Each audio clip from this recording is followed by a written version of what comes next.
This is the Woto Bike Repair Toolkit, 16-in-1 bicycle multi-tool. For the cost of these things these days, it's kind of silly not to have one of these in your kit if you do a lot of biking, or if in my case you have a scooter and you do a lot of scooting, you might want to have one of these in your toolkit. This has several tools in here and several tools in one. So if we fold out the front of here, we can see we have our hex heads on here, and we've got 6, 5, 4, 3, 2.5, and 2-inch hex keys on here. It also has kind of a box wrench on here that you can fold out, and it has 10mm, 15mm, and 8mm on there, which is pretty cool in case you ever need that.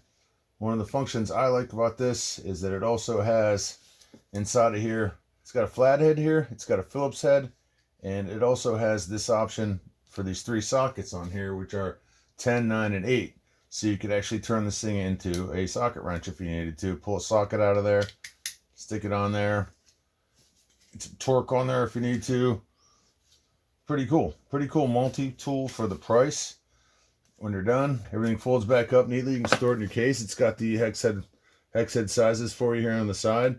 Pretty lightweight. You know, it's about as heavy as you would imagine. Lightweight, it's affordable, completely useful. No reason not to have one of these in your bike or scooter kit these days. And that's the Woto Bike Repair Toolkit. Check it out.